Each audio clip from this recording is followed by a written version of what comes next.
as I was sitting on the couch Friday night playing my video game that I just purchased, one that I really, really wanted to get into.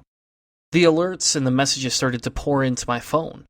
I was seeing, all of a sudden, an attack on Paris. I was a little befuddled, didn't quite understand what was going on, but they kept coming and coming. CNN kept messaging my phone on and on and on again. So I stopped what I was doing and spent a few minutes to look at what was unfolding in Paris. A horrific terrorist attack, it seemed, as people were being shot and held hostage. Nobody knew what was going on. There was live reports. I quickly flipped the TV on to see what the news reports are saying. My wife came upstairs and we started to watch a little bit of what was going on. At that point, I had to turn it off. It's horrific. What was happening was awful. As an atheist, I can't pray. I don't believe in praying. I didn't even know what to do outside of the fact that I knew that what this was going to lead to would be an opportunity to have a conversation, an opportunity to step forward, an opportunity for us to speak up, to rally against these terrorists. But my motive is probably a little different than others' motives, and my thoughts are definitely a little bit different than others' thoughts. As the news started to reel in, I had a hard time sleeping that night. I think I got maybe 6 hours of sleep, if that. I truly felt bad for the individuals that were losing their lives and being held hostage in the middle of the night in a country that I'd never visited, but with people that I know are just as human as me. Then I started getting reports about an attack from Beirut and from Baghdad, about other people being killed from days before. And then another article got posted about a Kenyan terror attack from back in April. And I started to do a little research, and I started to see all the different things, and people were changing their flags to Paris. And I'm not against that. But what I saw is that there's more terrorist attacks than the one that happened in Paris. There's more terrorist attacks that are happening all over the world, and we continue to ignore them, or we're not brought to attention. And the media has a big part in this. The media has not covered these. This has not been as big of a thing as what the one in Paris does. And that made me stop and think, why? Why is that? Why is the Paris all of a sudden these memes, and we got Josh Feuerstein fucking airing live video while he's driving down the damn road to talk about how you could pray for Paris. And I just had a hard time not quite understanding why these other places were not being covered. And I don't want to take away from anything that's happened in Paris. I don't want to. What happened is inexcusable. It's a damnation on this earth, and it's something that bothers and brings up the feelings of anger, things that I don't want to let out, because I don't want to be angry and reactionary. I want to be methodical. I want to approach this from a humanistic stance to look at how we can go and fix this situation without more deaths being occurred. And I had to stop and think, where would we be if we didn't bother to look at the other attacks? We would be nowhere. We would be looking at just one little community. There was 43 people killed in Beirut, 26 killed in Baghdad. Now, I know the numbers are not the same as the 130 or more that were killed and the 300 that were injured. I get that it's a different scale. But at the same time, and we need to go after and talk about these other terrorist attacks, because it's important to recognize that it's not just one popular place in Europe or another popular place that's being attacked. It's important to recognize the other places that are being attacked. I read a story about a father who was in Lebanon, and he saw another suicide bomber, a second one coming, and he went and jumped on the guy, detonating the bombs and possibly saving hundreds. That's an amazing story. That's a story that needs to be told. And yet the media ignored that terrorist attack along with that story. And I understand they can't be everywhere all at once, and there's limited resources. But I think we'd be remiss if we didn't stop and take a moment of silence for not just the people in Paris, not just the people in Lebanon, not just the people in Iraq, but the people across the world that have to deal with terrorism on a daily basis. So for me, as we wrap this intro up, I just want to make sure that everybody goes out and supports any humanitarian efforts to help the areas that have been attacked. Because I don't just stand with Paris, and I don't just stand with Lebanon, and I don't just stand with Iraq. I stand with anybody that's against terrorism. I stand with anybody that's for freedom. And I will fight against any sort of hateful ideology, whether it stems from religion, stupidity, ignorance, a wanton desire for power, or just because they might be mentally unstable. So please take a moment of silence to remember those that have fallen, those that gave their lives to rescue, and how we're going to go about rebuilding the world in a better, more humanitarian place.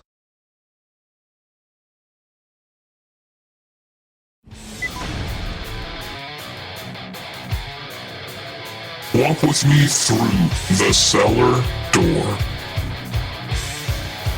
A storm is coming, Francis. A portal to a more skeptical world. Cellar Door Skeptics begins right now. Prepare for the revolution with your hosts, Christopher Tanner and Chris Hanna.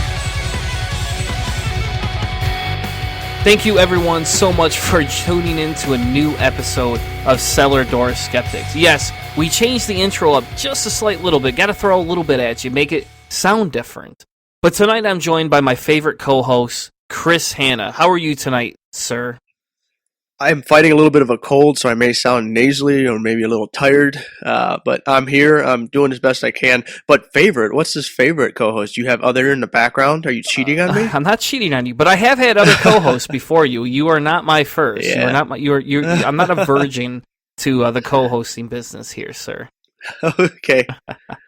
But we have a great episode lined up for you tonight. We'll try and keep it a little bit shorter. I did an interview with a gentleman from a new podcast that I just discovered called Angry Rant. So you might want to make sure you stick around for that, because we are going to talk with him about how he started his podcast, a little bit about racism, and about why he loves to say the word fuck. It's kind of like an unrunning theme, I think, in our conversations here. But before we go any farther, I started the episode up talking about marijuana.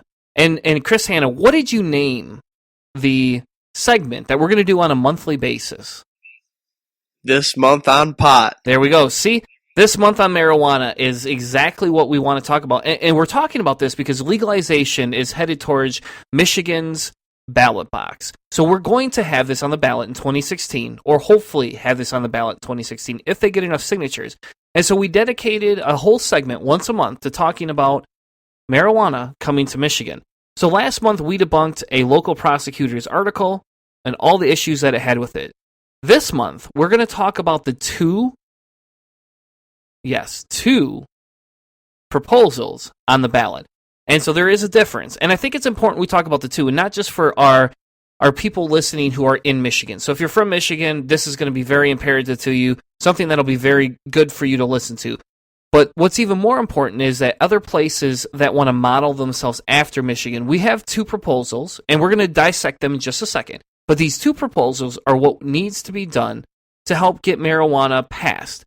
One of the facts I learned is that it's been easier for states to work towards legalization if they have either decriminalized or used medical marijuana status inside of the state before legalization. States like Ohio just failed at their legalization efforts, but they never had either of the other before that. So, And the bill was a little weird. It was a little monopolistic. It was almost like I had heard it was really capitalist driven. So they would give some select people, they would almost have a monopoly on the market immediately. yeah. And maybe next month that would be a good option to tackle. Maybe we should go after that next month. I didn't do any research on it. I honestly didn't even read what their bills were. I just know that they're talking about how it has failed typically because of how ballot measures work. So tonight, I'm going to tell you about the two proposals. One is from let's see here. One of them is from Michigan Cannabis Coalition, and the other one is from Michigan Comprehensive Cannabis Law Reform Committee. One is sponsored by an attorney, and the other one is sponsored by a Republican. Really? Yep. I won't tell you which one is which, Chris, because I know you haven't done any of the research. And at the end, let's play some wagers. We're gonna go after. See if I can guess. Yep, we're gonna go after opportunity 1 or ballot 1 and ballot number 2. So let's just dive into this. So ballot number 1, and this one is from Michigan Cannabis Coalition, and they are going to basically say that marijuana should be legalized for anybody 21 and over, and you can transport it, possess it, and use it. They're going to talk about tax revenue, but they don't want to set a tax revenue at all for retail sales. They want to leave it up to state legislature to establish this. They don't recommend any specific rate, but they do recommend that there will be money that goes to administration, education, public safety, and health. So that's probably going to be something like the taxes that they already do on alcohol and tobacco? Yes, except for instead of it being regulated by, the state right away, they want to say the state will create a legislation to propose it.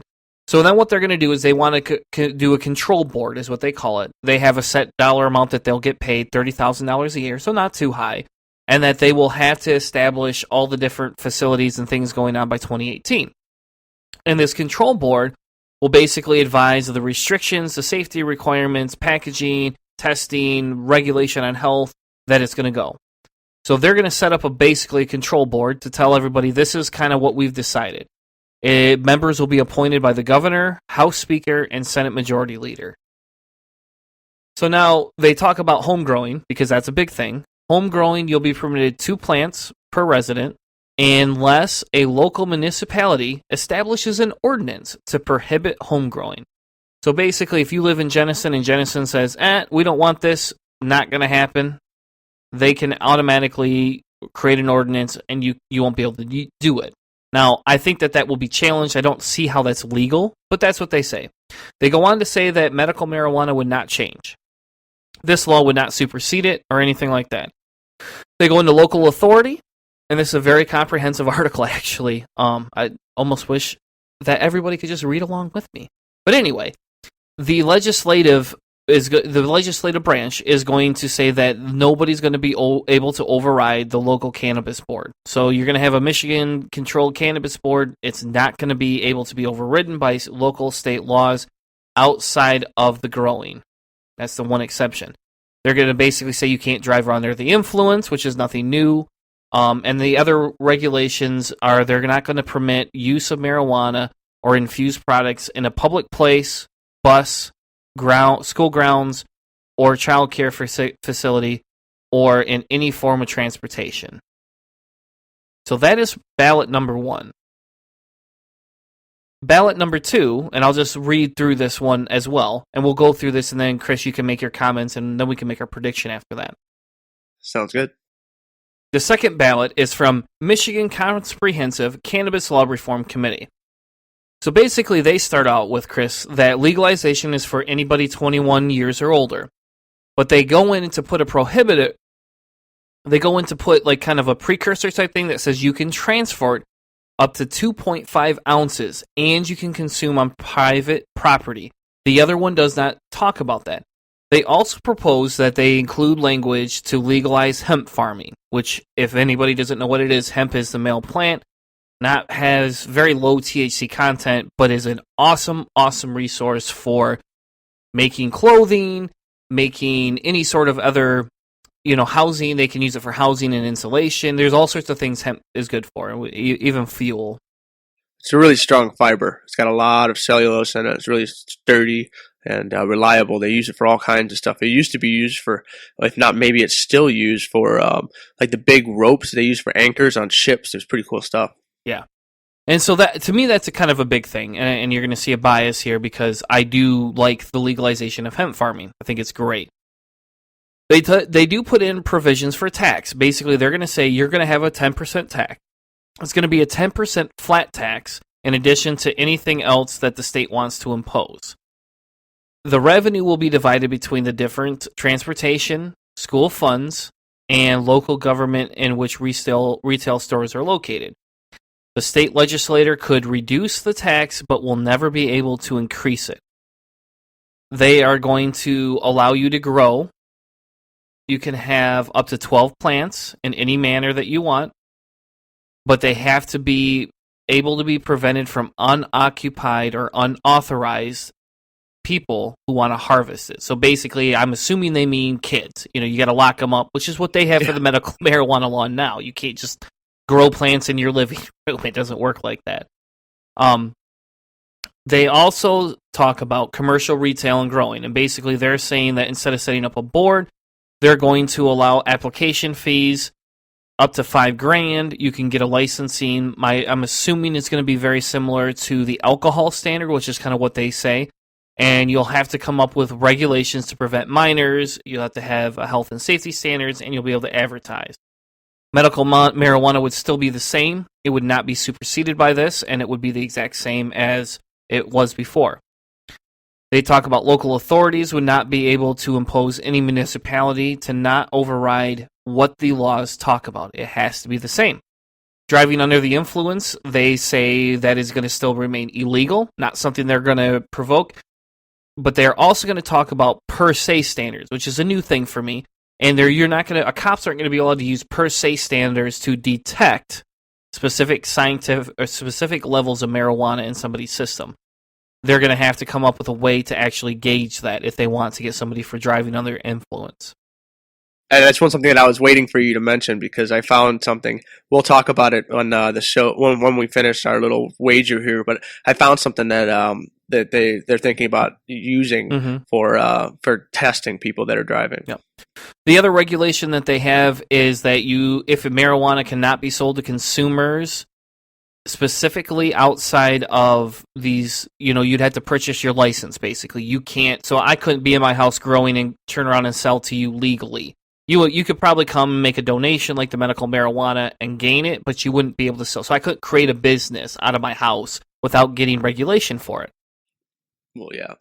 So which is good. that just makes sense. Like, you couldn't just start slinging money around for a product and then wait, you have to pay taxes and be a registered business. Yep. Of course. So the other thing that they talk about, the last thing, is they want to put warning labels on products, and they want to put them in child-resistant packaging with proper labeling. That is one thing that they're going to advertise, and if it's an edible, they want the FDA nutritional facts on the back. You don't have to get it approved by the FDA, but you got to have nutritional facts on it. So between the two, tell me, Chris, ballot 1, ballot 2, which one is the Republican guy, and which one is the attorney guy? I'm going to say, just from the names of the institutions, I'm going to say the second one is the Republican. The first one is the lawyer. Wrong. Damn, I can't believe you got that one wrong. Holy shit. So let's go back and dissect them. So ballot 1 is sponsored by somebody named Matt Marcedin, who worked as a former staffer for Republican lawmakers, and he heads up a political data and consulting firm in Pontiac. He's the public face of this thing. They don't specify who else is involved in this. But the reason, and if you go back and look at the precursors, what is the big thing that they want? They don't want the regulational side. They want municipalities, right, to be able to create how the taxes are going to go. They want them to be able to dictate how many plants you can have.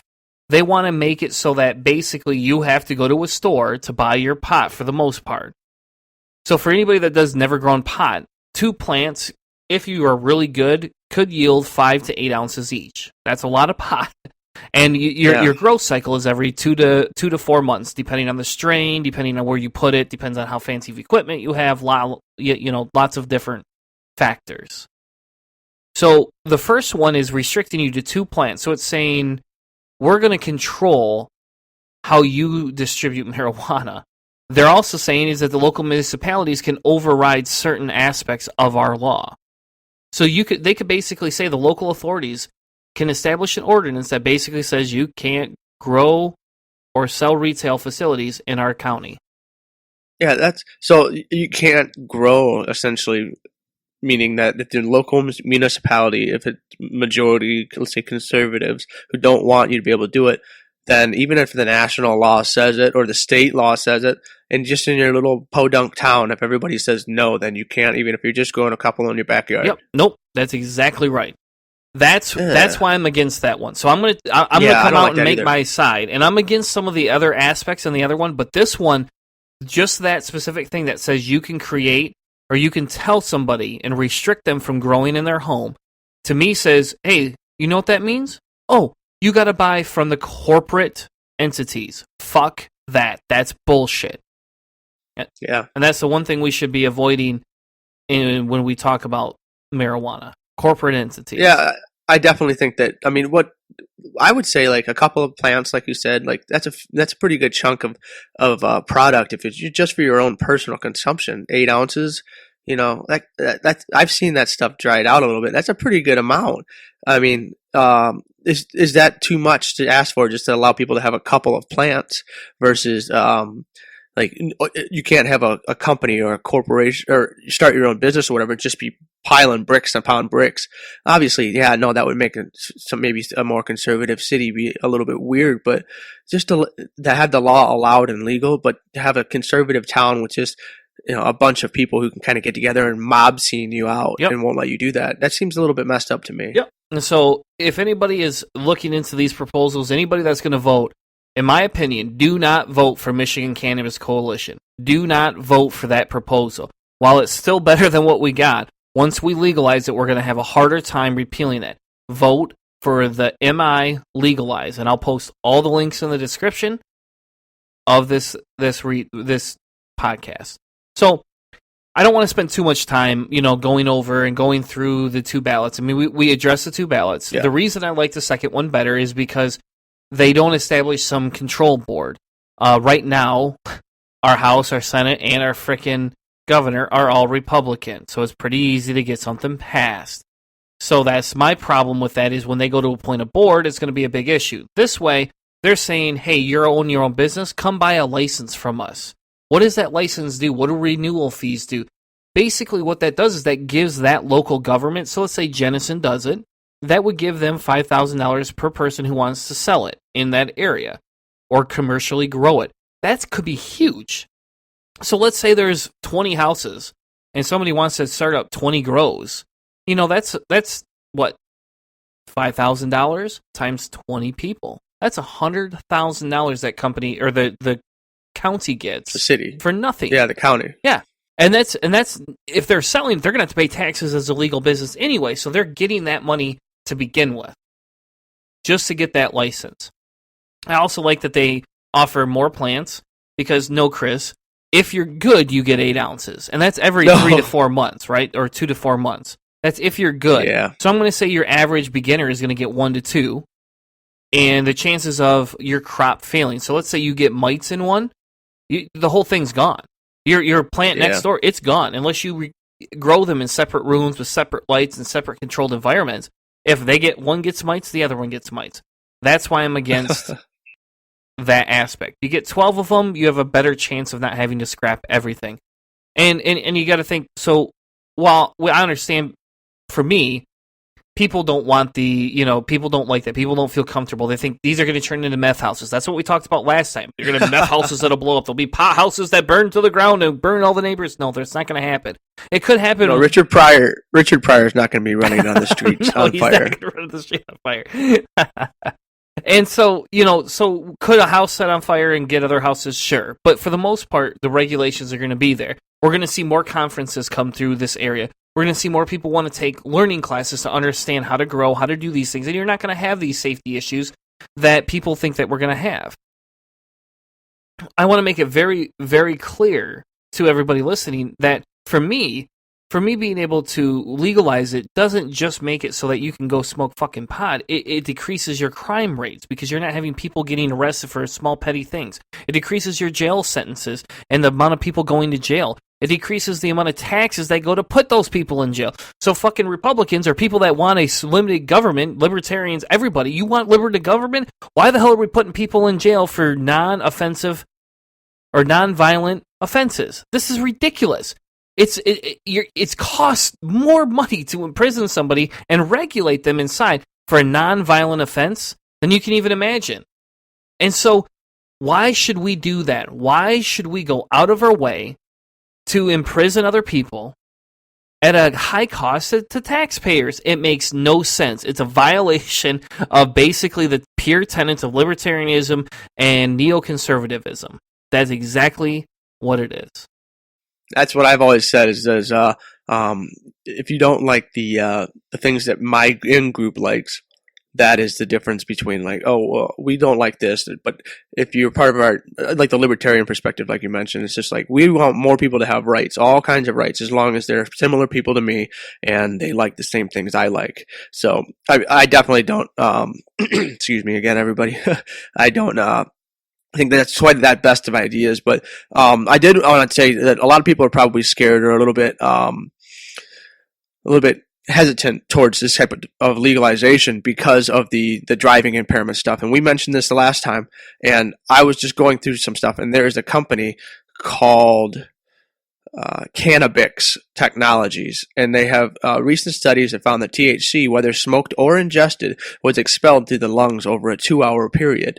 So my assumption is that after about a 2-hour period after consuming in whatever way, shape, or form, it is possible still to have like a breathalyzer test that can test and immediately show if you're under the influence. And then obviously they would have to take you back to the station to do a blood test to get more, I guess, up to date or more specifics. So this is just like we had mentioned, because Chris, you went off on I wouldn't call it a rant, but you went off on a nice tangent about this not existing. Well, it doesn't exist quite yet, but there's tons of people who are looking to it because this is a market that's evolving right now. Agreed. It's going to be happening. Legalization is going to be here. There's a market for this device, and so that's there. So if this goes, if the second proposal that you mentioned goes legal, there's going to be a way very soon for them to test to make sure it's still safe on the roads, even though I don't think it would be as chaotic and crazy because marijuana is legal on the roads as some people suspect. But that's, the nature of slippery slopes. Mm-hmm. And I agree 100% with you, Chris. I think it's great. We should find a way to not let people drive impaired. We honestly should. It's not safe. It's not something that I would recommend. It's not something that I think everybody should go out and do right now. And I am for if they could create a way to test this. The reason I went on a rant before was because of the fact that they don't have a great way to test. But what you're saying, if that's scientifically provable, and if they legalize this shit, or even took it down from a Schedule 1 to a Schedule 4, we could test this. People could start testing this shit in labs.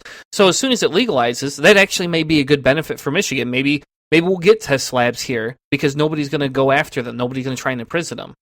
But as we leave this segment, I want to make sure that we do recognize that there is a public safety risk if people do drive under the influence, and that we don't support that, and we do believe that there should be a method tested, some sort of a device, like a breathalyzer, that could be used to get you if you do decide to drive under the influence. Make sure you stay tuned for more Cellar Door Skeptics. We'll be right back with our famous or infamous science segment. We'll be right back, everybody. This is Deborah McTaggart, the voice of Beatrice Johnson from Atheist Apocalypse Podcast, and you are listening to Cellar Door Skeptics. Like what you're hearing? Check out more Cellar Door Skeptics every week right here on Spreaker and iTunes. Make sure you come back and check out new episodes with your hosts, Christopher Tanner and Chris Hanna. And always, remember, prepare for the revolution.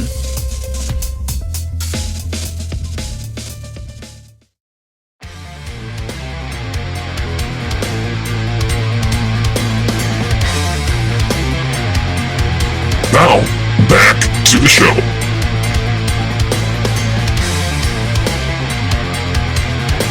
On July 4th, 2012, scientists around the world waited with bated breath for the announcement that the long-awaited Higgs Boson particle had been discovered.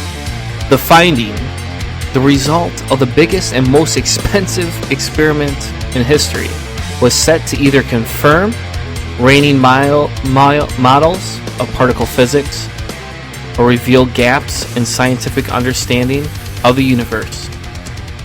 Welcome back to Cellar Door Skeptics, and we're joining Chris Hanna again to talk about science, because that's like his favorite fucking topic. And he texts me and messages me like 70 times a day, and in those 70 text messages I usually get about 40% science. Like, hey, did you see this? Or, hey, we're going to talk about this. And, hey, this is science. So this is his favorite segment, if you hadn't noticed. And he feels really sick tonight. So you'll have to excuse his nasally voice and his impending cough. And no, it's not because of the pot we smoked before we did, when we did the pot segment a few minutes ago. It's because he's genuinely sick. And he's going to be even dumber because in a few days he's going to go sit in a tree and go hunting or go sit on the ground. I don't know how people hunt. I don't hunt. And he's going to go get sicker. No. But I'm not going to get sicker out sick? in the woods. That's one of the old myths that's been debunked a few times now, is that you don't get sick from being out in the cold or from not wearing clothes when having your hair wet when you go outside. It's because you come in contact with, if anything, it's because you come in contact with viruses or bacterium or something along those lines. But if anything, the cold would actually harm them, because this is one of the reasons why freezers keep your food lasting longer, because viruses and bacteria like warmer temperatures and moisture. So essentially, if you're outside in the cold, you would have less viruses surviving on your body because the cold temperature would kill them. Well, we'll see. We might debate that next week, because guess what? That's a great leader in for anybody that's listening to us. Next week we have our Thanksgiving episode that we're going to be recording and presenting to you, and one of the big things in that is going to be the 52 misconceptions that have been debunked by science. Chris and I are going to tackle a fun little article. But enough of that. We started out the science segment talking about the Higgs Boson particle, or what is the most famous term for it? The God particle. I always forget about that. God particle, yeah. You do, because you're not religious, I guess. Or I remember it, and I'm not religious. But the God particle is a big thing. It's a big to-do. And so we thought we'd talk a little bit about the symmetry versus the multiverse. And right here, I get to hand it off to Chris because he knows a lot more than I know on this subject. Well, the thing that piqued my interest on this is I always see things that are interesting and cool. I've been following the Hadron Collider for a long time, but I flipped through Netflix one day and I saw something that said it was Particle Fever is the name of this documentary, and I don't usually like documentaries. I definitely don't like mockumentaries, and yes, Chris, we've had a couple of conversations about whether or not some of the shows I like are any good, and ones you like are better than mine, obviously. And mine are always better, and mockumentaries are fucking awesome, and The Office rules, period. Yeah. So this was a legitimate documentary, and it followed the people who work at the Large Hadron Collider in Geneva, Switzerland, and for CERN, and they found some really cool stuff when they first turned the system on. They first had it running, and then they powered it down, and they were basically boosting it up, making it much more powerful. And the second time they turned it on, they had all kinds of problems with magnets, and someone made a connection wrong and did millions and millions of dollars worth of damage. But that was all recorded in this documentary. And one thing that I got out of it was, obviously it was a good story. It had a happy ending. They found the Higgs boson. But they had this really cool little side story that popped in with a couple of particle physicists that were talking about super symmetry versus the multiverse and how they're dependent on the weight of the Higgs boson. And this was something that I didn't really know. I had heard about the two, super symmetry and the multiverse, but I didn't know they were dependent on the Higgs boson itself. And in the entire thing, basically, they said that for the Higgs boson to properly predict the supersymmetry model, it would take 115 giga electron volts. Now, you hear giga, but have you ever heard of electron volts, Chris? Yes, I have. I read comic books. Okay. No. Well, with Einstein's relativity, mass and energy are on the same equation. So you can move stuff around left and right, and essentially you can make energy and mass equal. They basically equal each other with different factors and mathematics involved. E equals mc squared. You can move the m around to the e to the other side, and blah blah blah. But what we have here is there's an equivalence there, and so an electron volt is also considered a unit of mass in common particle physics. So the units of mass are often interchanged to express the mass in units of eV over c squared. C squared being the speed of light in a vacuum. So that's the solution for solving E equals mc squared. And basically, what we're getting from this is that you use this electron volt unit of mass to measure the weight of these particles. Well, the Higgs boson was expected to have a variety of findings, and for the supersymmetry to hold true, and we'll explain what supersymmetry and multiverse are in a second, but the Higgs boson had to have either 114 for supersymmetry to be supported, giga electron volts, or had to be around 140 giga electron volts for the multiverse to be supported. And it ended up being right in the middle at 125, which doesn't confirm or rule out either theory. It just narrows down the possibilities. And so this is a really cool concept to me because I was like, well, I want to learn more about supersymmetry and the multiverse then. And you probably heard the multiverse before, Chris, talking about. We talked about it on the first episode. Okay, yeah. So we've got the different specifics, but as to what caused it, because I bet you a lot of people probably understand the idea of having more than one universe, but the supersymmetry was relatively new to me. And what that is every particle in the universe kind of has a positive and a negative. So there's the positrons and electrons, or an anti-electron. There's the proton and the anti-proton. And so that's just like perfect symmetrical balance. And I find that people that I know that are religious, or that they believe in like a deistic first mover type thing, they really like this idea of having everything perfectly ordered and perfectly even where it should be. Obviously coming from like a Big Bang scenario, but having this nice balance. And then the multiverse, it kind of takes everything. Hold on, you mentioned religious people there, did you not? Yes, I did. And you said that makes more sense to them because it's a balance of good versus evil, or is it a balance of just positive versus negative? Well, what I've run into is they like it because it seems like it's been designed. Everything is perfectly balanced. Like chaos and uneven things usually don't feel like they've been designed, but the universe feels very chaotic and unnice to humans. And so when you see a theory like supersymmetry that balances everything really nicely and comes out with a nice even, zero sum type situation where everything equals out, it feels like, there's a designer who created all this and made it nice and even and smooth.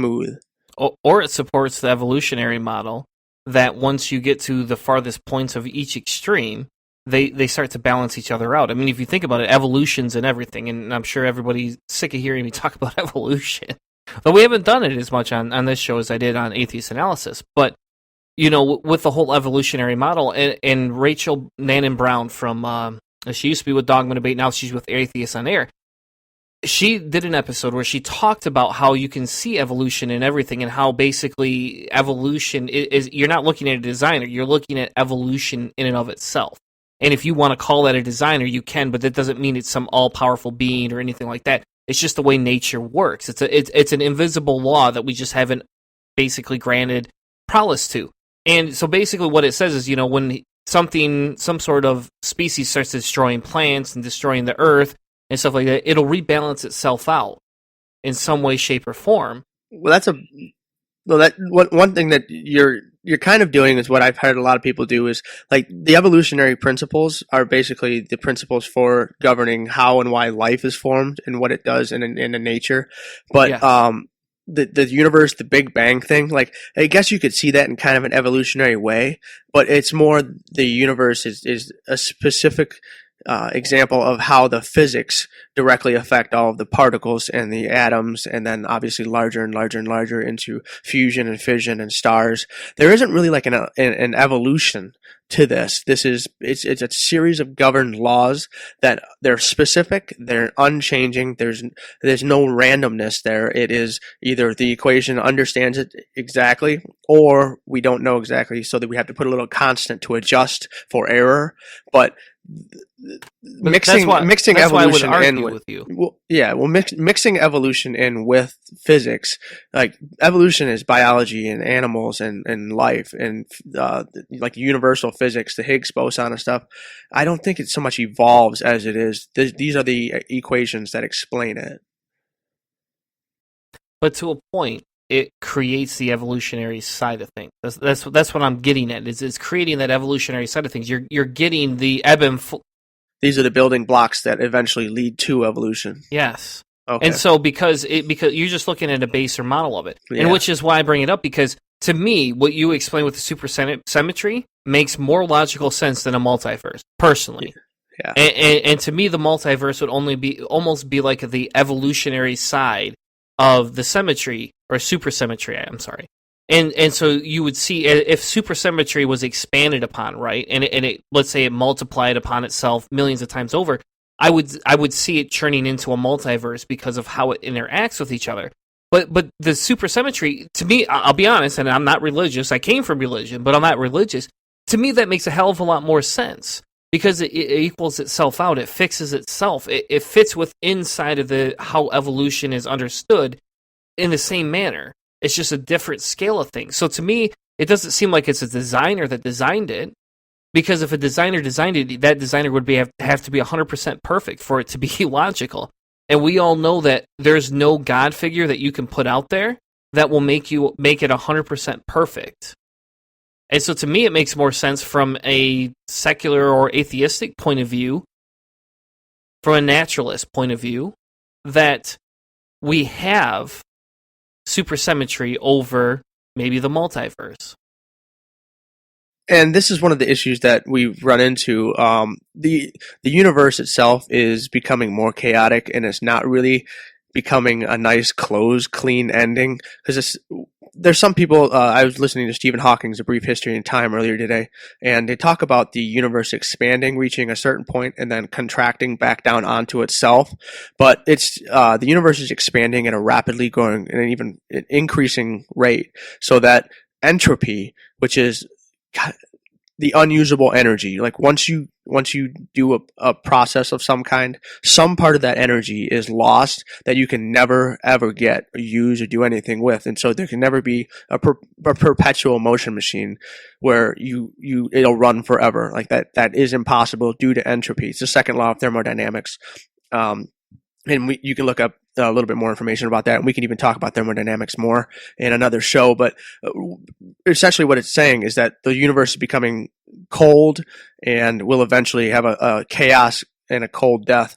And then at that point, we don't know if it's going to collapse back upon itself. It's going to have a chaotic event or something. And to me, that doesn't sound like super symmetry, because it doesn't sound like everything's balanced out. We have these weird discrepancies between dark matter and dark energy, and it doesn't seem to be a balance between all of the particles. It says for super symmetry just on the wiki is space-time symmetry. So that elementary particles, bosons, which have an energy value spin, and fermions with a half energy spin. So that's ones and zeros, and up to 2, and 2 is an uneven spin. But all of these things it's the way these particles blend and match back up. And if the Large Hadron Collider can get more information, because they just fired it back up in September, and they've I think it was 8,000 billion collisions they recorded.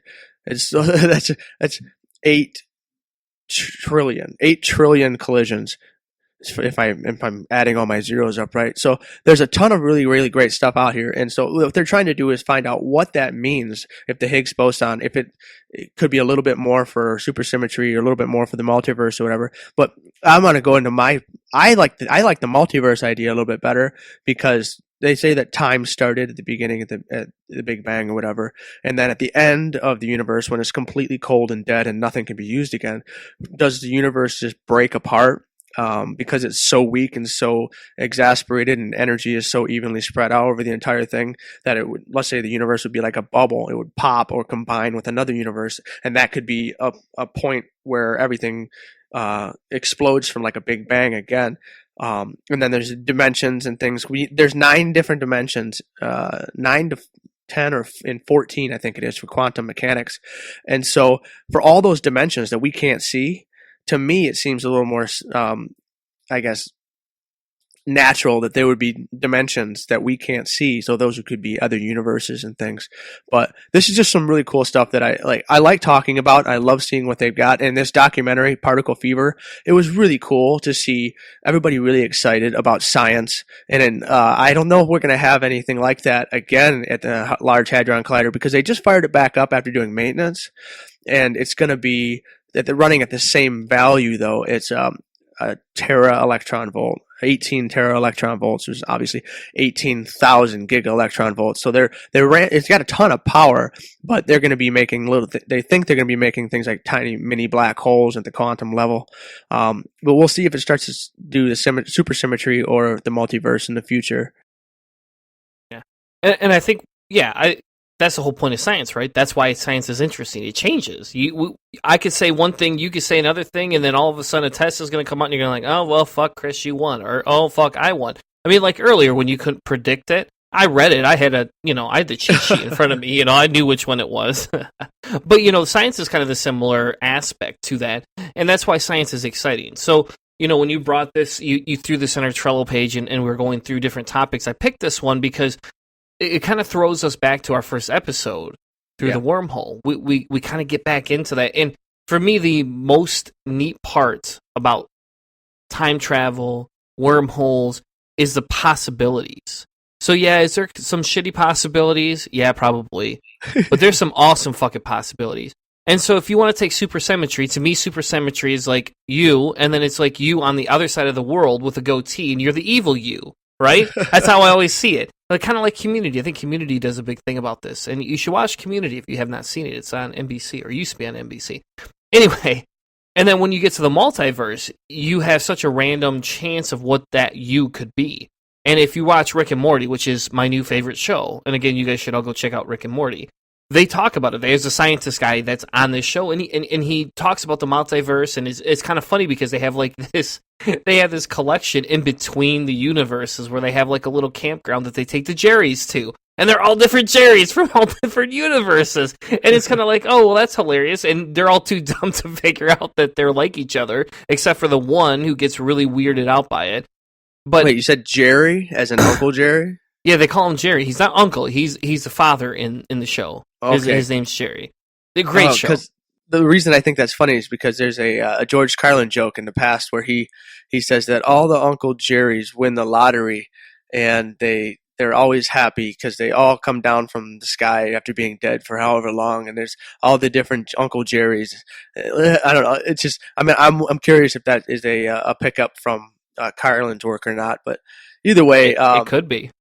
Yeah, the multiverse I like too is because there are tons of universes where you exist and where you don't exist, and it's just the variety. It's infinite, and it gives something as to what happened before time starts, because time could be a specific dimension in each universe, each one that when it's created, when it dies, that's the beginning and the end of that section of time. And there's a boundary layer to the universe. And then in some of the Hawking stuff, he talks about there being no boundary to the universe. If that was the case, then it would not be a multiverse.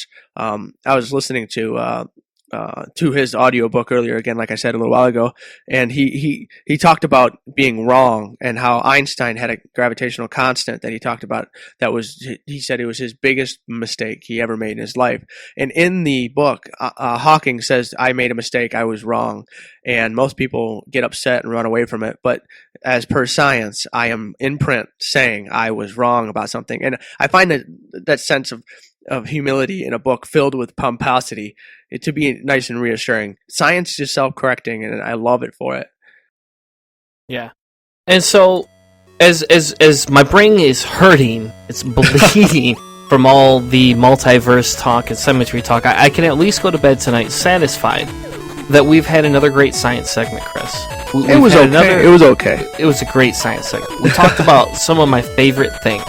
The only thing I like more than this is evolution, if you hadn't figured that out. But I love evolution just a little bit more than this. But this is my second favorite thing. So as we wrap up and we walk away and we move into the next segment, we have an interview coming up. We're going to talk with Ishmael from Black Angry Rant Podcast. And we're going to end with trigger warnings. So stay tuned for more Cellar Door Skeptics. Hey, what's up? I'm Steve Hayes. And I'm Dave Curry. And we're from Prophetcast. And you're listening to Cellar Door Skeptics on the Fox News Network. They're not affiliated with Fox. Everyone's a Fox affiliate. If you guys like what you're hearing on Cellar Door Skeptics, please consider sponsoring us on our Patreon page. Our goal at Cellar Door Skeptics is to help promote more science, skepticism, secularism, and humanism in the world. We want to create better content for our podcast and for you, the listener, all while trying to help promote local activism. We're going to strive to make better podcasts, and I'll tell you what, we're even going to contribute some of the proceeds to charity. So please join us over at Patreon.com/Cellar Door Skeptics to make sure that you sponsor us for as little as $1 an episode. Thank you guys so much, and prepare for the revolution.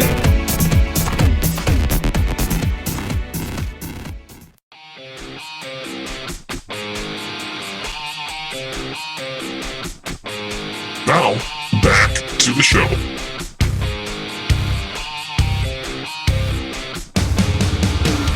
There could be anger. You may see blackness. There will definitely be ranting.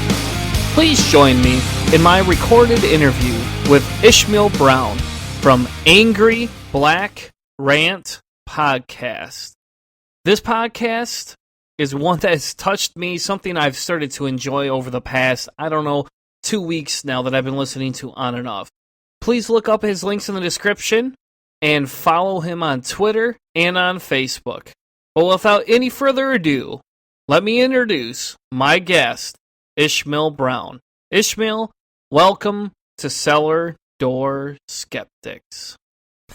So tell me, how did you start your podcast, I guess? I mean, what got you interested in podcasting? Well, okay, so I came out to LA as a Christian about 7 years ago, and I think it was about 7 years. And then it was so funny. I'm working in Hollywood, and I have this friend, this Jewish friend, who's an atheist. I didn't even know what atheism was, you know. I wasn't like this. I wasn't super Christian, but I was. It's weird to say I wasn't super Christian. I was praying when I went to bed and praying when I woke up. So I guess I was in a way, you know. But I grew up in a Pentecostal home, so super Christian in my home is speaking in tongues. So I wasn't that. So to me, I was barely Christian. And then he just was like, it's weird that you believe in God because you're such, he didn't say skeptic. He probably said cynic. But in reality, it was skeptic. And I was like, what do you mean? And he was like, well, because you're so quick to not believe in anything anyone says, but you clearly just believe in this shit. So I decided to be like, okay, let me look at what the fuck, and that was all it took. I was like, okay, let me look at what the fuck I believe in. And once I started to look at it, and it was just one of those things I just didn't look at. It was just a given. Like, I'm Christian. I didn't know that there was a option to not believe in God. So even when I lost to Christianity, because once I started to look at it and read the Bible, I was like, okay, this is stupid. Of course I don't believe in this. This is the stupidest fucking thing I ever heard. Like, what? Like, how do I believe this? And there was a lot of embarrassment. I'm like, man, because my family, like I said, we're Pentecostal. We believed in devil worship. We believed in, like, you know, like I remember sitting around listening to a book on tape, and it's like a book supposedly written by like some ex-devil worshiper who found God because she went to go kill this Christian person, and there were 10-foot angels standing outside the house blocking her, you know? And I believed in that, and that was real. And then once I just looked at it, I was like, it was like I just looked through my whole life and was like, Jesus, do I really believe in all this? It's such nonsense from the beginning to the end. So anyway, wow, I realized you asked me about a podcast and I'm going all into that. But well, you're fine. So after that, so then I was agnostic, and then my roommate, which is funny, my roommate now, we're really close. We went to college together, and this guy's been an atheist since 16, and he never brought it up, which is so weird. So I went to him and I said, hey, so I know you're not Christian, right? But like, you believe there's a God or something, right? And he just looked at me and like, what? Of course not. That's the stupidest fucking thing. And that's all it took to be like, yeah, me neither. Like, you're right. Like if he would have said, of course I do, who knows? I probably still would be agnostic or some shit. But I was so afraid to just like, so anyway, so, okay, getting into that. So then I'm out in LA and I'm an atheist. Mm-hmm. And it's weird being an African-American, being an atheist, you're immediately like outside of your community. So you're a minority within a minority. And then some girl I'm working with a couple years back, maybe 2-3 years, was like, hey, listen to this podcast. It's called Cognitive Dissonance. And I never even knew what the fuck a podcast was. So I listened to it, and it's fucking like how I think. It's hilarious. It's irreverent. It's like making fun of religion. And I just become addicted to it. And I become addicted to podcasts. And it becomes like my community, like listening to podcasts. I mean, I listen to it all day at work. Or, I mean, I literally fall asleep listening to podcasts. Like, before I go to bed, I play a podcast. I fall asleep. I wake up in the middle of the night. The podcast is done. I bring it back like a half hour and continue. Like, it's just this addictive thing. So podcasts become everything. And then I'm like, okay, there's this whole atheist movement. And during this time, I'm like looking, like I came out to LA to be a writer. Mm-hmm. So are you actually still a writer? Yeah, I'm still a writer. Awesome. I still write. I'm finishing the novel now. And I'm finishing the novel, and I just was, a manager just asked me to see if I can write a screenplay. So I'm giving that a shot as well. And I've sold a couple screenplays, but nothing that's been made. But basically, I'm a prose writer, but dabbling in films and stuff. But you like got paid, right? Yeah, you got paid. Exactly. You're right. It would be cooler. You guys can give me the money and then just light it on fire in front of me. I would give a fuck. Hell's yes. Exactly. But so then I'm like, I'm into podcasting, and then I say, well, why don't I just start doing nonfiction shit? Because while I listen to podcasts, I literally would pause it. Like, let's say I'm listening to Cognitive Dissonance or Scathing Atheist, and they'll start talking about a story, and I'll pause it, and I'll find myself going on these fucking like monologues, just like kind of getting my view about it, like, and I said, well, why don't, as a writer, I'm like, well, why don't I just start writing it? So I created this website called angryblackrant.com, and I just wanted to like give my views on things, my point of view in regards to religion or race or whatever. And then somehow, I thought about, well, I was listening to, and it's funny because it's all podcast related. So I was listening to, what is it called? I'm drawing a blank now. Atheistically Speaking. Okay. Yep. And he's talking to this black ex-Mormon, and this is a guy who ended up being my co-host. I ended up interviewing him, this guy named Rondale. And he's just saying, like, man, you should, and he's telling the guy who he's interviewing, the black ex-Mormon named Rondale, like, man, you should do a podcast. There are no podcasts going on. There's no voices. So I already have my website, and I'm like, yeah, he's right. Why the fuck don't I start a podcast? Like, even though I love writing, I also have a big mouth, and I love to talk. And you right like to now say fuck. Exactly. I like to say fuck. And then I'm just like, yeah, fuck it. Just start a podcast. So that's kind of how it started. Long story short, I'm sorry I went. Oh, you're fine. On and on.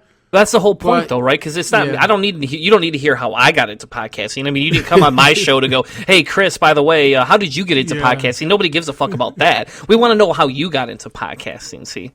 Yeah. So that's kind of how it happened, and I just was like, "Yeah, let me just fucking do a podcast and let's see how it." And it wasn't even like, "Let's see how it goes" or "Let's see how many people listen." I just was like, it would be great to be able to just get it out there, really, whether one person listen or no one, like, and that's basically how it happened. And I think you hit on a good point. When you talk about the Black Mormon, that doesn't happen very often, right? I mean, if you read the Mormon book here, how many African American could be Mormon is beyond me. I know. Talk about a unicorn. I thought I was a unicorn as a black atheist. This guy's a black Mormon or ex-black Mormon. It's like Jesus, Yep. And so, but that's interesting, and I actually agree with you. I think that we don't have enough minorities, and I think that white privilege and I hate using that word sometimes, but I almost think that that's what has allowed so many podcasters, so many white men, to be able to get into podcasting, right? It's easier sometimes, and so we need to hear the minority voices. We can't just all sit around and circle jerk. I mean, well, that might be fun. It's probably not fun for me, So yeah, no, and you know what's interesting? I had a weird experience because I had I felt like a family as far as podcasting. Like, honestly, I would write into podcasts. Like, Atheist on Air was a huge one that was like, so it was like calling in, talking to Cash, and I really felt like a part of a family. And then I went out to, Atheist Meetup and had this terrible experience. It was so weird. And I was like, wait, not all atheists are liberals. Like, there are these right-wing guys and these libertarians, and not all of them are okay with black people. Like, what the fuck? And it was such a shock to me. And then I just went back inward and said, well, I'm going to stay with my podcasting. And, well, it's funny too, because I've been in the community for probably about 3.5, 4 years, somewhere around there. I don't even keep track anymore. That's how much fucking talking I've done, or writing, whatever the hell you want to call it. But what surprised me is when the whole, Black Lives Matter came out, right? How many people were like, well, all lives matter. In the atheist community of all fucking places, too. And I sat there and I said, do you guys not understand? Oh, we understand. I don't think you fucking understand. Like, do you really want to have this conversation, or you just want to sit here and spout shit off? And you know what the funny thing is? 90% of the time, white men. That's serious. Yeah. And you just sit there and you go, I hate stereotyping white men, but fuck, I mean, they're the ones that I had to argue with. And it's ridiculous. I shouldn't have to have this conversation. At some point, people should just go, okay, hey, great. We don't maybe not agree with you, but we want to learn more. And so it's been this, I don't know, to me, it just almost seems silly that I have to say that, or I have to stand up for that. But I think sometimes if more people don't stand up for that, we're back, in the fucking 50s again, or the 40s, and we have to deal with the same shit that, people have had to deal with for a long time. And it saddens me, and it sickens me that, it's 2015, and we're still having these same issues. Yeah. We're still having issues. And I don't even know what to say sometimes, other than I'm sorry. It's about as much as I can say at this point. No, you're right. And it's interesting because I'm surprised by that too, but I was also surprised. I joined this Facebook group. It's it's literally my home away from home. I love it. I always try to promote it. It's called Black Atheist, and it's essentially what it sounds like, a Black Atheist group. And it's a great place. It's, but I was surprised initially when I ran into mainly black men, not always, but black men who were homophobic and transphobic. And I just didn't get it. And I've said it, I'm kind of like a broken record. I'm like, if you don't believe in an invisible deity, what the fuck is your argument? Like, how could you be offended by anything that's like, wouldn't you just be like, whatever the fuck you want to do, you can do? Because I hear people say it's not natural. It goes against nature. And I'm like, who gives a fuck about nature? What are you talking about? Cancer is a part of nature.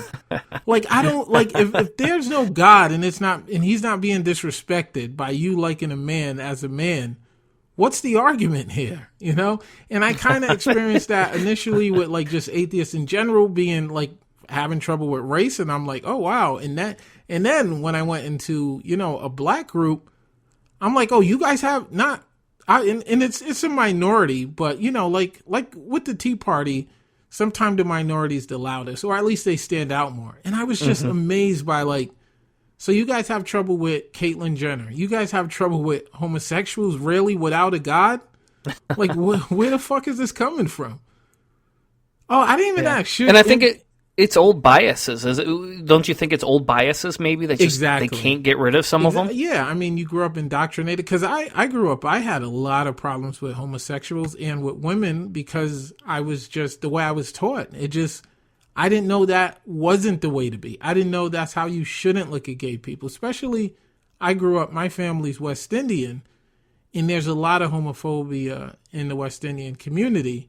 So I grew up very homophobic, but I was still religious when I got over that though. I just went to college and met gay people and I was like, oh, okay, that's stupid. Like, it didn't take much, you know. It was like, well, that's a dumb way to look at people. They're clearly no different, but yeah, it's interesting. And I was gonna say, can I swear on your podcast?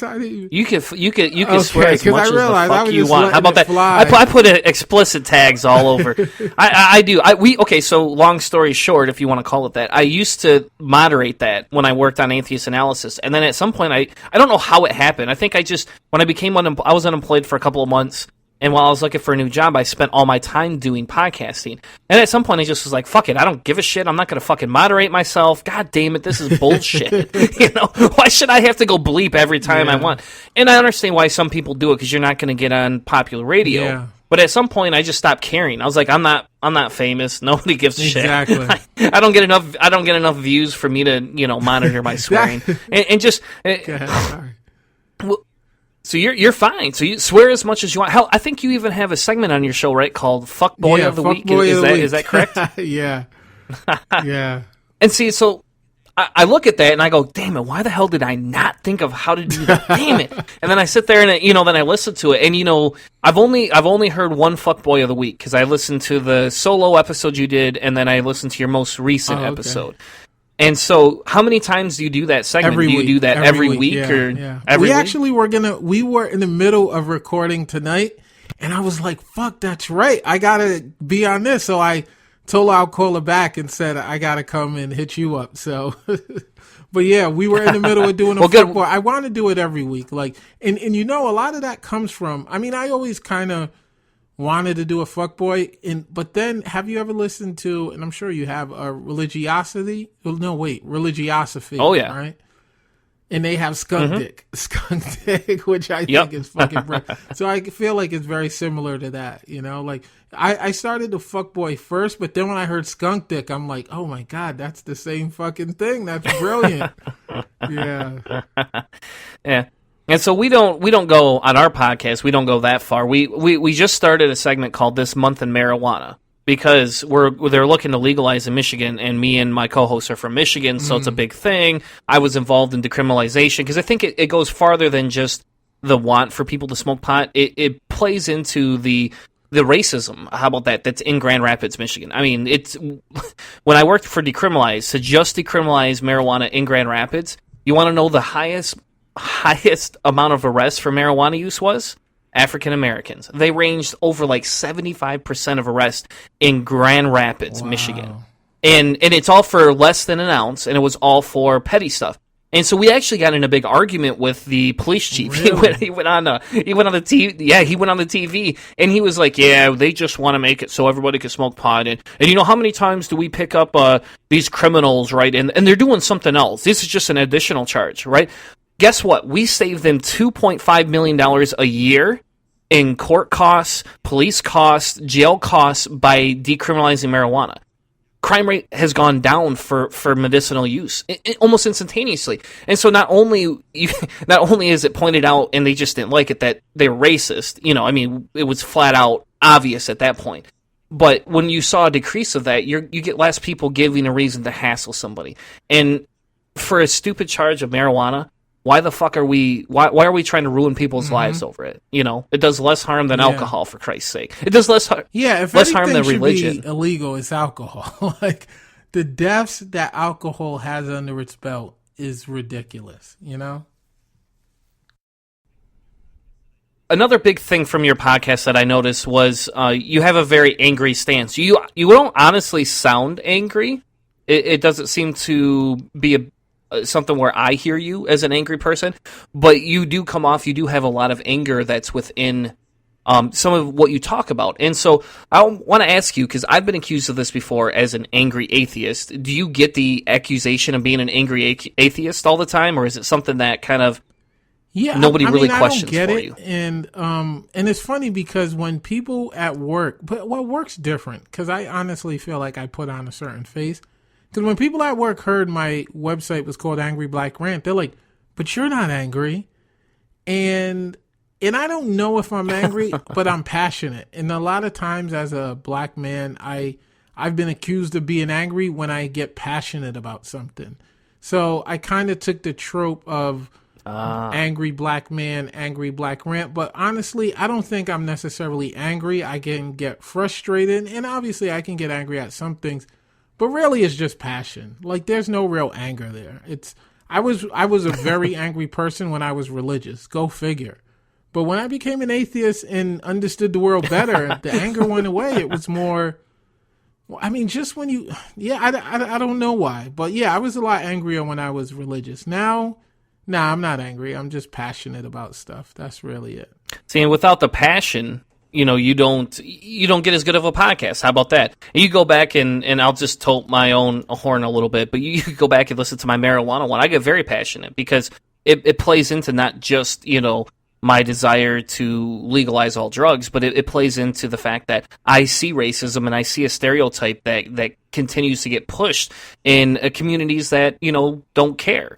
And Grand Rapids is one of those. It's taken a long time for them to come back from that. And so I have a hard time sometimes talking to people in the community in Grand Rapids because it's just like, do you understand what you're doing? Do you understand what this means? Do you know how this all plays in? Yeah. No, I think you're right. And I think that passion connects with people. I mean, it's easy. I mean, it's so weird because so many of the podcasts, like I'm a big fan of, Thank God I'm Atheist. Mm-hmm. And those guys are very low key and somehow I'm still pulled in, but I don't think I could be as entertaining if I wasn't as passionate and quote unquote angry as I was. If I tried to be like them, I feel like people would be like, who the fuck cares what this guy thinks, so it's weird. So yeah, I mean, and I get what you mean, because you're passionate. You get passionate about that whole marijuana thing and the racism, and that is a draw, because that you need to be passionate about some things. We need to talk about some things and not just be so like disconnected and say, well, I believe this is wrong. No, we need that anger. We need that frustration. And I honestly feel as an atheist,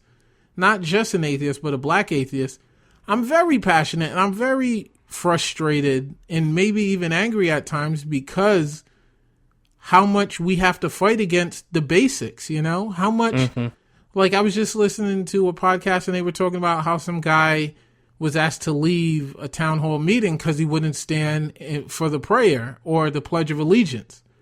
And it's like, and how can you not get angry at that? Like, he doesn't have the right to just be himself. And it's like, no, get the fuck out of here. You are not one of us. If you're not willing to do what we ask you to, get the fuck out of here.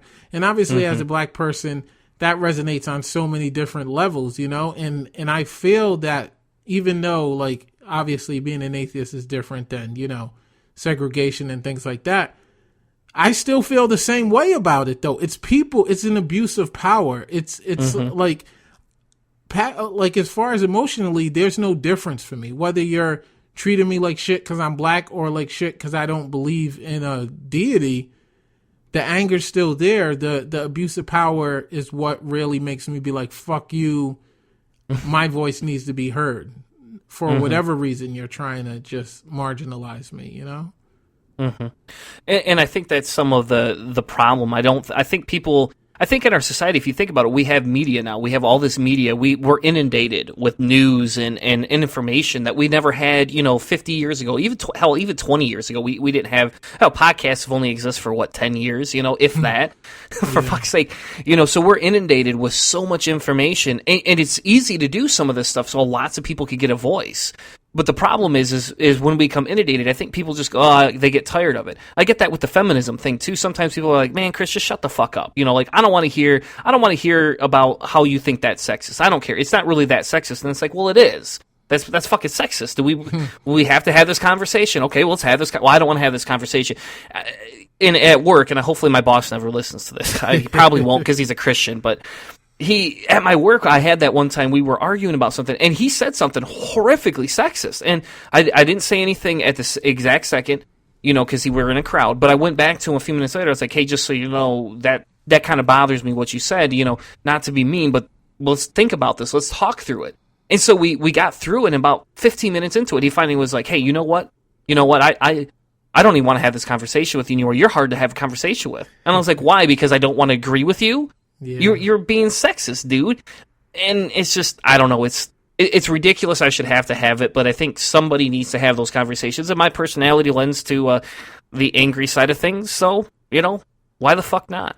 Exactly. And isn't it funny? Because it almost felt like what you said, you almost apologized for not going along. And that's kind of how I feel. Like you almost feel sorry for not, but it's like, no, they're the wrong ones. And I feel the same way. I'm very apologetic when I have to fuck up the vibe and say, well, you probably shouldn't have said that.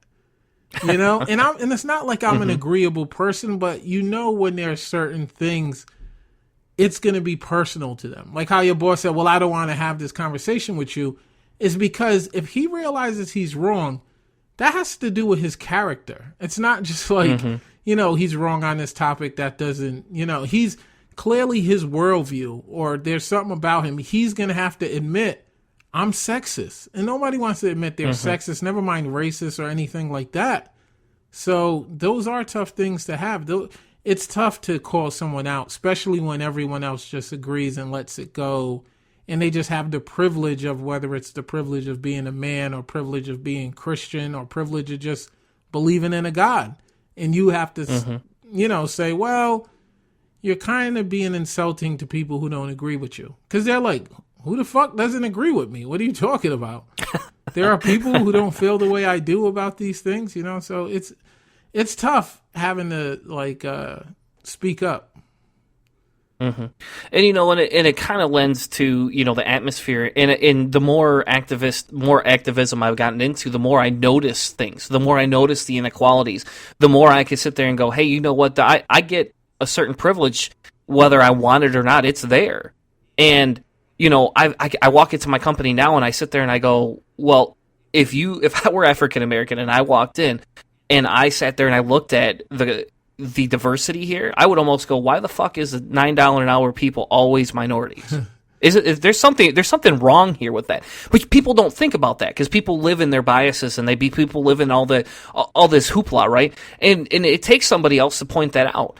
And I shouldn't say this on air either, but I pointed this out once or twice at work, saying, hey, we're hiring new people. Can we go out of our way to not just interview white people for once, for fuck's sake? Can we do this? Is this something that can happen? And the funniest thing is I got accused of being reverse racist, that we should just take the best candidate. I'm dead serious. And I don't, sometimes I don't even know what to say to that. I honestly don't. Sometimes I just want to take them and go, maybe you need to go back to a diversity class, buddy. Yeah, well, the phrase in itself, reverse racism, is such a stupid phrase. People, for one, I think reverse racism, isn't that just privilege? Like, I don't even know reverse, like, it doesn't even, but I get what they're trying to say, but once they say it, I'm like, that's stupid. But yeah, I mean, it's almost like acknowledgement of an unfair, playing ground, an unfair environment, and wanting to make sure that you're aware of it and making up for it is then seen as reverse racism, because they're like, well, then you're looking, and a lot of people like to say, well, I don't look at race. Well, I don't look at race. I'm not being racist. I don't look at race. But if there's an unfair advantage happening because of race and you choose not to look at it, almost like not looking at gender. Well, I'm looking for this position, and it's a position that has to do with science or math, and I'm going to pick the best candidate, and there's only one woman, or let's say 3 women to every 10 guys. But you should look at why that is and really look at, okay, should I be taking a harder look at these women and the fact that they've made it against the odds, and not just say, well, everyone's even here. Not realizing, well, these guys probably had it easier, because they're men, because they're certain field, because, I get that it's not easy, it's not an easy thing, because you want to just be human and you want to just say, well, I'm just living my life. I'm just going to pick the best candidate. And you're not really looking at the societal structures that you live in and what's going on. It's easy to just say, I don't want to think about that stuff. I don't want to feel guilty. I'm a guy. I don't want to feel like some patriarchal society bullshit. I just want to fucking live my life, and I don't care if women are, I get why it's tough to be that way and why there's a lot of knee-jerk reaction to be like, who cares? Don't stop being a bleeding heart liberal kind of thing. I agree, and I don't know. I guess for me, if I had one wish or one hope for society, is that people start looking at that and examining it and start becoming more humble. If we want to take one thing from the Bible, Jesus said to be fucking humble, right?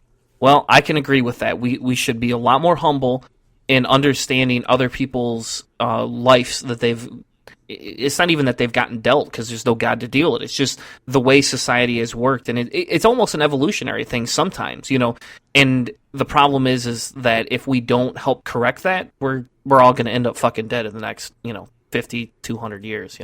We'll be dead. Exactly. You and I will be dead anyway, but our children's children will fucking be dead. So exactly. No, and you're right, and it's really like, and the whole thing about being humble, I feel that way. Even though I'm a black man, I'm still a man, and I'm still heterosexual. So I do take into account people who are gay, people who are black men who happen to be gay, or people who are transgender.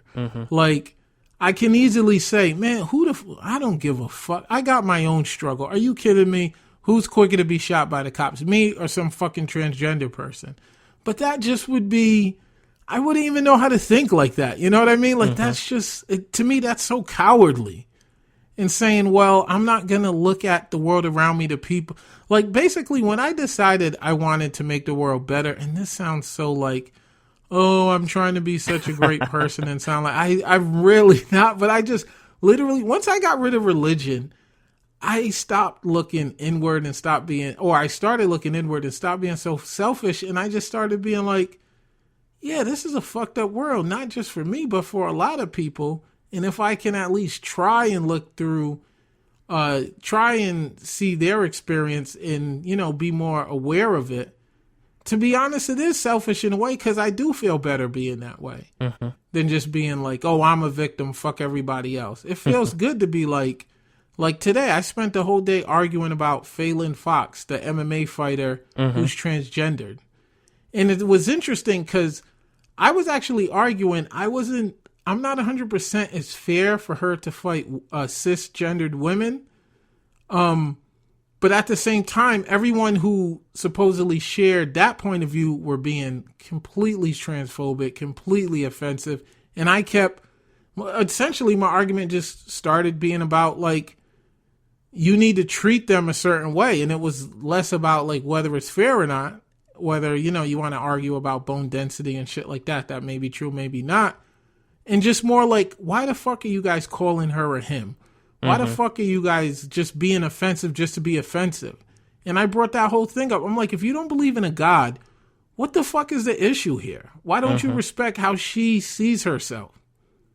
Yep. So I don't know. And we won't go too far down that road, because I probably would disagree with you given what you just said. But I do agree with the sentiment, though, that they're using stupid arguments to try and justify their position. And at some point, it's just it gets ridiculous. But I don't want to take up too much of your time, because I know you got to Maybe we can come back and talk about that, because I do want to learn more about that, because I'm torn where, well, like you said, you don't want to get into it, so we will. What we'll do is we can reschedule for another date, and then I don't know, maybe in December. Hell, I got a week off in December around Christmas time. I was going to take a break, and but knowing me, I probably won't be able to put the fucking microphone down anyway. So we might as well just plan something. And what we'll do is we'll just come together and have an honest conversation about it. And the best part about my co-host, and if you want to bring your co-host, she's welcome to come along too.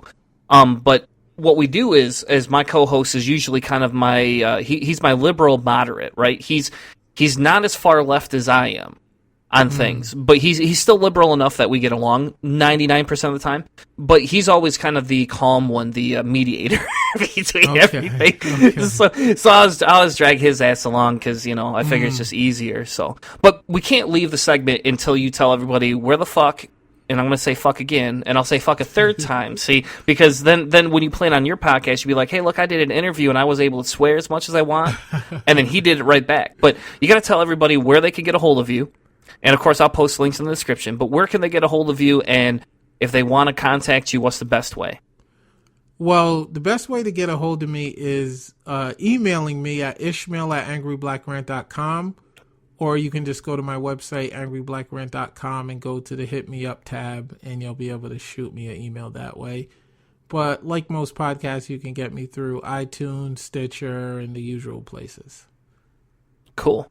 Well, thank you for joining me tonight. And I know we kind of started a little impromptu, but I thought this was a great interview. You're a great guest, and we'll look forward to having you back on. How about next month or something like that? We'll talk about the MMA fighter. How about that? Okay, cool. And yeah, I don't want to leave. I almost didn't even respond when you said how to get back to you, because I wanted to be like, whoa, wait, before. Because, well, it's such a big topic, so I want to talk about it. But I'm obviously, a lot of it, I'm coming through from ignorance. And I looked up a lot of stuff as far as like skeletal structure, as far as men and women, and I understand the whole testosterone thing, and I was more looking at her specifically because I know she matured as a man, or at least with her body matured as a male, and then when she started to go through the procedure. And from what I looked, anyway, I'm curious. I'm obviously feel like, no, don't see me as some transphobic asshole. Yeah. But no, See, but I'm like, unlike, like how you said, you had someone who didn't want you to air certain things. I'm fine. Like, I want to learn. So if I'm wrong, I'm more than okay with people hitting me up being like, you were totally wrong, and this is why. Because I want to be right. So if my views are wrong, I don't want to hide it from anyone. I want someone to correct them, so then I can say, okay, now I know I'm believing something that's true rather than something that's false. Yeah.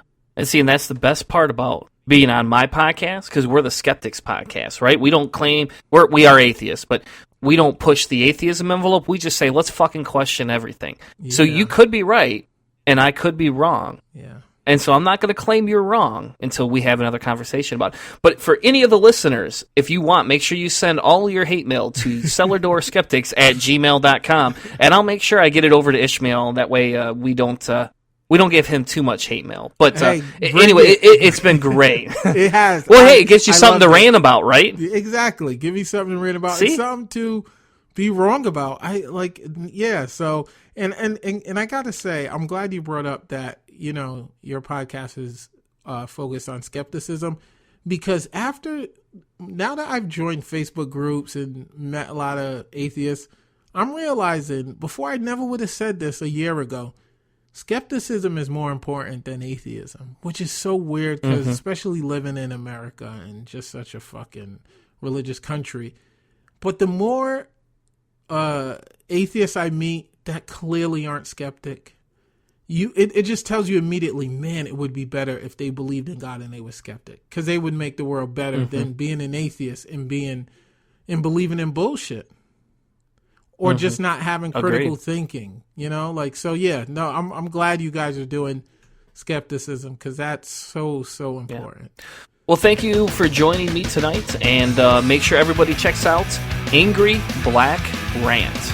I'll post the links to all his accounts in the description, and make sure you guys stick tuned for more Cellar Door Skeptics. We'll be right back, everyone. Hi, this is Sharon Bush, newest and most badass host of the Unbuckling the Bible Belt podcast, and you're listening to Cellar Door Skeptics. Hey y'all, this is Tucker from the Atheist in the Trailer Park podcast. And I might live in a beer can, but I ain't no inbred redneck. And if you listen to my podcast, I'm gonna learn you something. And no, I ain't talking about how to marry your cousin and not have kids with 16 fingers and stuff like that. I mean, I actually talk about real stuff and teach people where the Bible stole its stories from. So y'all give me a listen, would you? Thank you.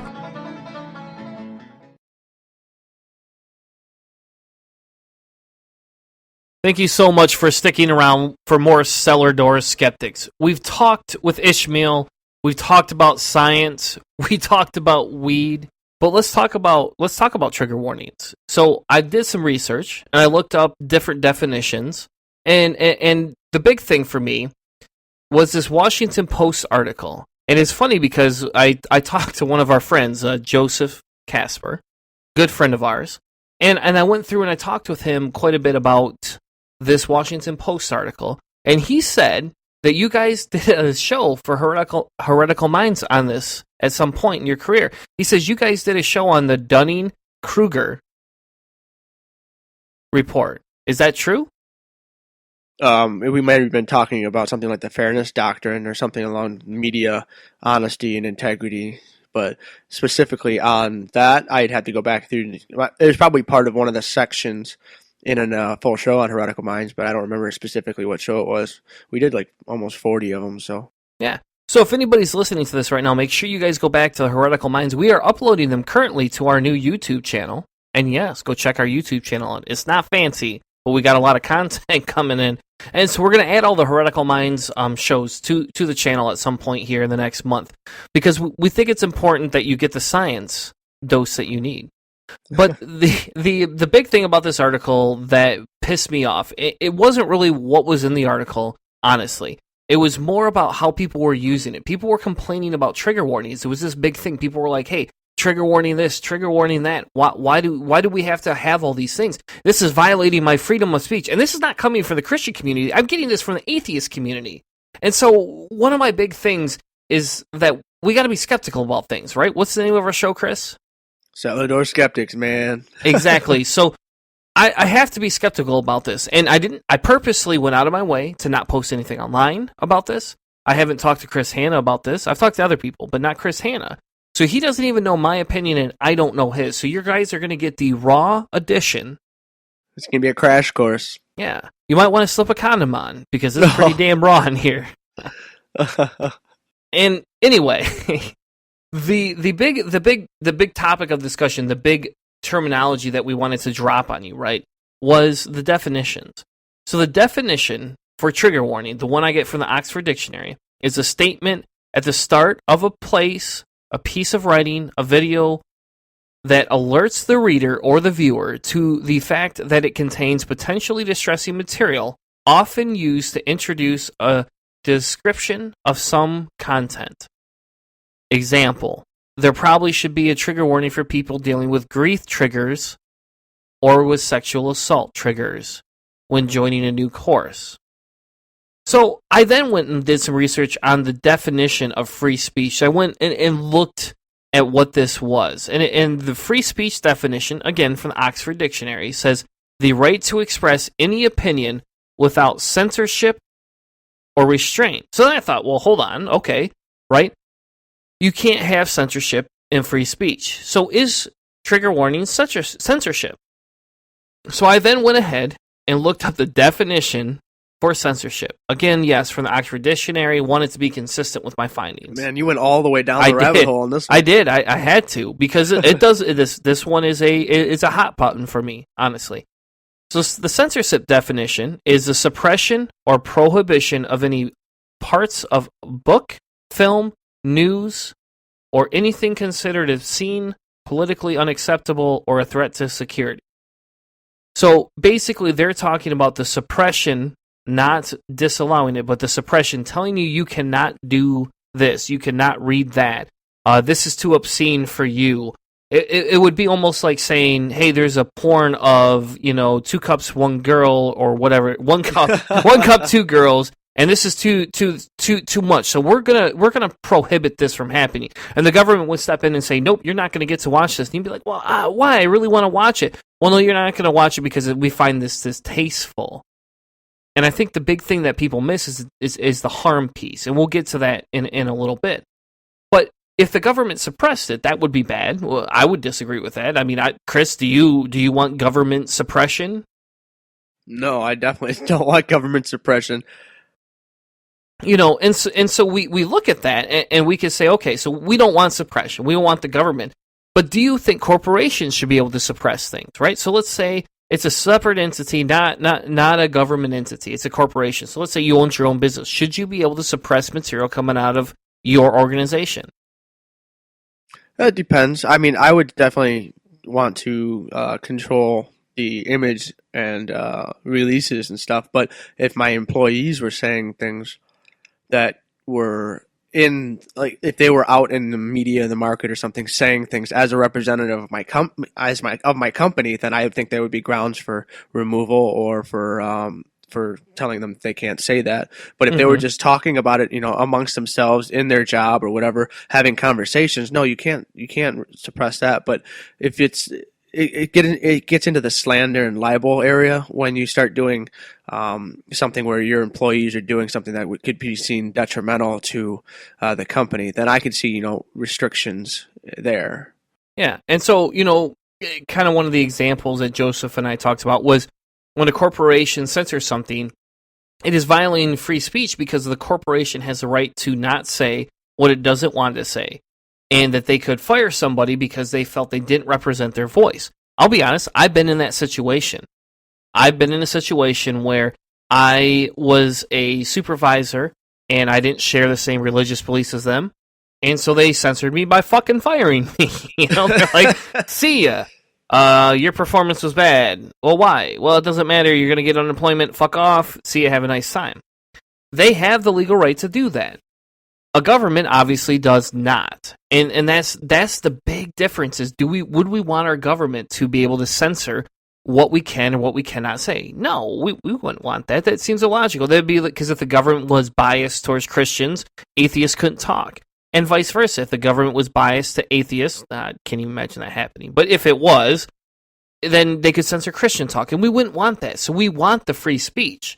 But that's what it all goes back to definitions, right? It all goes back to definitions. Definitions and semantics and all that kind of stuff, yeah. Well, I don't think there's much semantics to this. I think it's a definitional thing. And we look at the definition for trigger warning, and we see that it is alerting the reader. All it's doing is telling you this, right?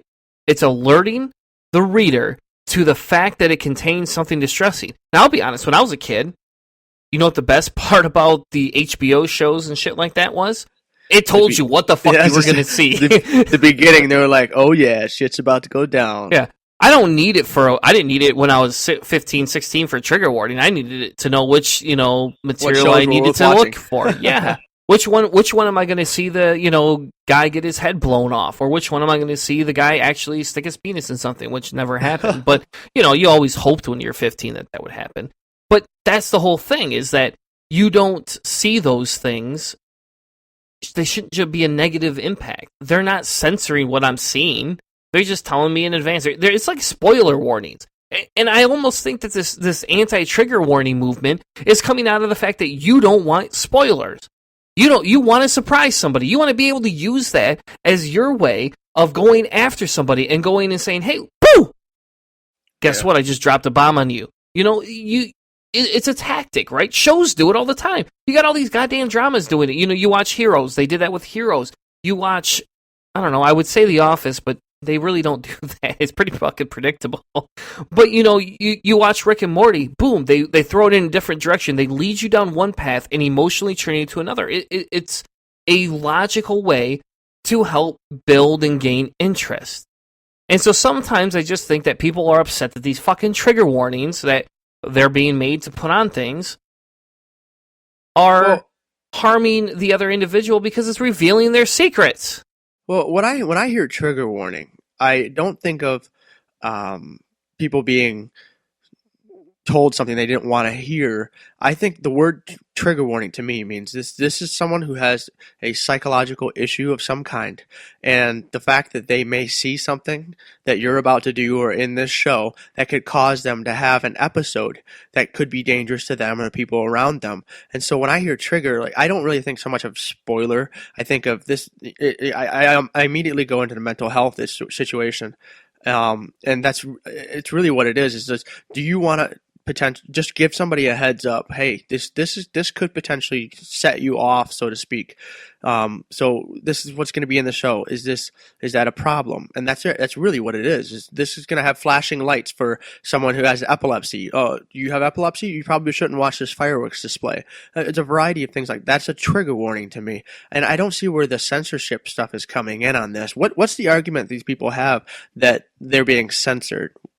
Well, one of the big things that comes in is even Obama had to make throw his 2 cents in the ring for this, but there was an article and some discussion that went around some students lobbying the school to not bring a specific author, or I can't remember if it's comedian who it was, but to bring somebody specific into the university because they felt that this person would create trigger warnings or cause your PTSD to flare up again, or PTSR if you're having issues with religion. And they were against it, and they were saying, hey, he shouldn't be coming here. This university shouldn't sponsor this. They should not let them come here. To me, they're trying to redefine trigger warning, right? To me, that's definitely not a trigger warning. To me, they're talking censorship. So stop fucking calling it trigger warnings. I don't give a shit if they call it trigger warnings. That's not what a common understood definition of trigger warning is. They're trying to reinvent it. They're trying to take what they feel is right and push it into that word, and that's not the way it is. If a university says nope, we're not going to bring them because they're so controversial, this and that, blah blah blah blah blah, and they're a publicly funded university, then I have a harder time with that. If they're a privately funded university, though, then guess what? You go to a privately funded fucking university. Get the fuck over it. They get to pick who they have in and out. They get to pick what image they bring. It'd be like if Liberty University brought, Richard Dawkins. Why the fuck would they do that? The only way they would do that is if they got to, argue or debate with him. They're not going to let him come give a lecture on evolution over at Liberty. That's not going to happen. So why should we force them to do that? It's not harming anybody.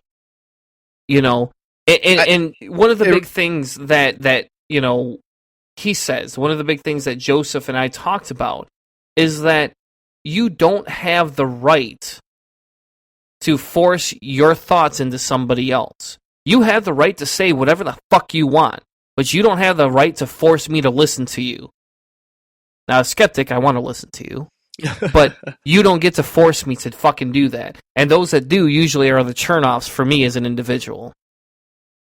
Well, when I think of you're talking about the college thing where there's like, oh, we don't like this person, or we think this person is going to be triggering for people who have issues, so they can't come to our place and speak. What exactly about a speech could be a trigger?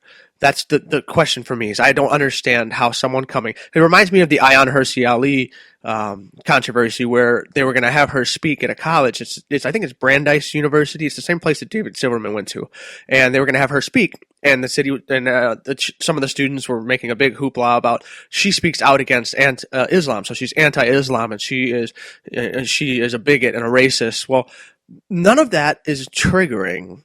She is just a critic of Islam, but I don't understand where they're getting if this person going to come here and they're going to yell and shout and trigger someone's PTSD, or are they going to have like lights and flashes? That's the thing. I don't understand what kind of trigger. Like, I guess maybe if you were assaulted by people of a certain skin color and then they brought someone in and they spoke, you can maybe have a trigger that way. But I don't understand, because they're obviously what they're doing is what you said, that they're redefining the word trigger warning. It's not into essentially, I don't like this. This is offensive to me. Therefore, I don't want it to come here. And they're using the word and the term wrong right from the beginning. They just simply don't understand what it means. Yeah, they're just fucking revisionists, man. That's what it is. It's like fucking talking to the revisionist crowd again. There is somebody that, and it's funny, if Joseph ever listens to this, I don't know if he will or not, but if he listens to this, there was a debate on Facebook that him and I were in with some crazy guy named Ryan Muhammad. And he has no profile picture, he has nothing else. He's just a friend of Steve Tillman's, and every fucking goddamn time he argues with us. And he's horrible. And it's like, hey, look, we got a revisionist. He's like, you're damn right. I'm not revisioning history to fix it. I'm revisioning it to set it right. It's like, oh, nice play on words there, buddy. That hurts my head just thinking about it. It does. It's like he went from one universe to the next. Well, in the end, to me, on any of this kind of stuff, when it's adjusting, I personally, my guess is I'm on the same level as you for this. Is there could be trigger warnings and they could be acceptable, even in some places where they're not necessary. Like, this person's going to speak about the Islamic religion, and if you have some issues or some psychological problems where you may have an episode while someone's speaking about Islam and the dangers or the past atrocities or warfare, then maybe there could be a trigger warning for people who had a really bad upbringing and exit from a religion. But that's about as far as I think anything could go. I don't see any way it's possible to ever have a trigger warning that could, in the end, sufficiently result in not fully censoring something. Like, I don't think there's enough people that could ever be in a crowd that censoring because of a trigger warning would ever even make sense. Yeah, and I agree with you. And it's, I understand that there is probably a lot of people out there that are going to listen to this and be like, what the fuck? So send us an email at cellardoorskeptics@gmail.com, and you can rant and rave, and we'll air another mailbag episode about how much you hate Chris Tanner because he fucking goddamn said trigger warnings are necessary and that they do not create the issues that people think that they create. They may be used a little too much. We could potentially say that. Yep. But I mean, they're necessary in certain applications. You don't need a trigger warning on everything. And then when people say you're forcing me to say there could be a trigger issue with this, so you're forcing me to give somebody, like, what did you say? It was like knocking on a door? Yes. It's the trigger warning, and Joe, this is what Joseph and I said. It's like knocking on a door before you come in. It's respecting another person's autonomy. That's what it's like. Okay, yeah. So that, and once you're inside the room, there's no restrictions on you. You're not being held to some kind of social construct of how you can speak and talk or whatever. That's just normal social structures. But just that knocking on the door, hey, I'm coming in here. This could potentially freak out a little bit. And then you have your conversation or whatever. But there's not like you go through the door and then it's like, okay, since you're in here, you're not allowed to talk about this and this and this. I don't see the trigger warning thing being a problem. Obviously it probably needs to be ironed out, and people need to be educated on what it actually means. And then they also need to be educated on the fact that you're offended by something doesn't validate any kind of, I guess, social setup that would allow you to just know, since this offends me, I should be able to block it from existing. That's the censorship issue that I have a big problem with when I see people like some of these colleges have been, like what you mentioned earlier, they refuse to let people on because they have a different perspective than they do. Where is anything besides your own personal echo chamber like that? It's just unnerving that universities are falling for this. I agree. So as we wrap up, we move away, we close down for another night, we take a break for 1 week, when we will get to come back to talk about Thanksgiving. Because even atheists have something to be thankful about. So I encourage you, go out, like us on Facebook, subscribe to us on iTunes, download our podcast, share our content, and if you're willing, donate a little bit of money to our Patreon, because in the end, you'll be helping charities, because we give a percentage back of everything we bring in. Thank everybody.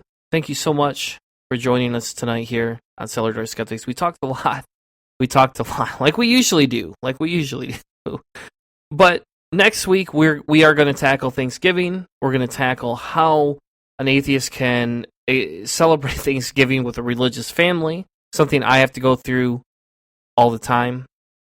And we're going to have a little bit of fun next week, because guess what? I've got the week off, and the week after that, you're going to hear a debate from Aaron Furlong and me about the existence of the Christian God. Moderated by me. Moderated by Chris Hanna. Who has a bias towards Chris. Anyway, let's walk home, Chris. Let's get out of the segment. Let's go home. Let's have a beer, and let's go relax for the rest of the night. Thank you for joining us on Cellar Door Skeptics. We'll see you next week, Tuesday, 8 p.m. Eastern sharp. Have a good night, everyone. You've been listening to a presentation of Cellar Door Skeptics. Check us out on Spreaker, cellardoorskeptics.com.